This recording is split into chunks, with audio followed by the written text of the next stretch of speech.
시청자 여러분 안녕하십니까? 한 주간의 북한 관련 소식과 함께 주요 이슈를 분석해드리는 통일로 가는 길입니다. 빈센트 브룩스 주한 미군 사령관은 이순진 합참의장과 함께 괌에 배치된 미군 핵 추진 잠수함 펜실베니아호에 탑승해 우리는 전쟁이라는 최악의 상황은 피해야겠지만 북한과 전쟁을 해야만 하는 상황이 온다면 준비해야 한다면서 북한 정권의 도발을 강력하게 응징하겠다는 결의를 다졌습니다. 빈센트 브룩스 한미연합 사령관 겸 주한미군 사령관은 11월 1일 우리는 모든 준비 태세를 다져나가는 가운데 전쟁이라는 최악의 상황은 피해야겠지만 전쟁을 해야만 하는 그런 순간에 대해선 전쟁을 준비해야 할 것이라고 말했습니다. 브룩스 사령관은 이날 이순진 합참의장과 함께 서태평양 괌에 배치된 미군의 핵 추진 전략 잠수함 펜실베이니아호를 둘러본 뒤 공동 기자회견에서 이같이 밝혔습니다.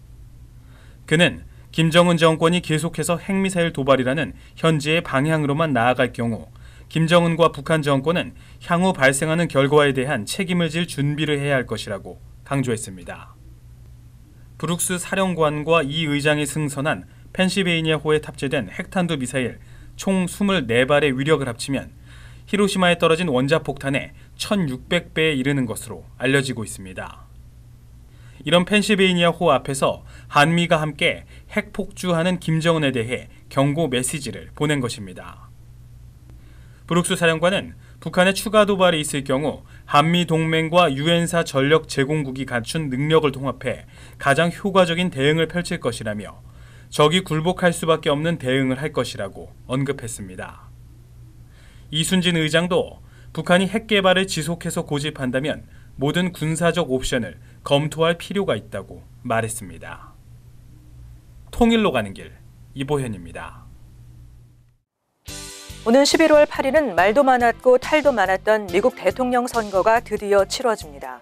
과연 어떤 후보가 당선돼서 어떤 정책을 펼치게 될 것인지 미국인들은 물론 전 세계가 이목을 집중하고 있습니다. 아마도 북한 김정은 정권도 미국 대선을 초조하게 지켜보면서 어떻게 새 행정부의 주목을 끌 것인지, 어떻게 하면 미국으로부터 사실상의 핵 보유국으로 인정받을 수 있을 것인지에 대해 고민하고 있을 겁니다.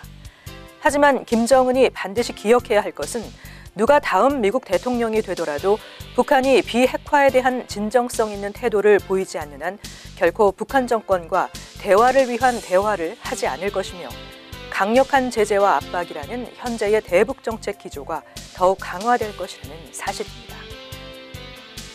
통일로 가는 길 오늘 순서를 마칩니다. 시청해 주셔서 감사합니다.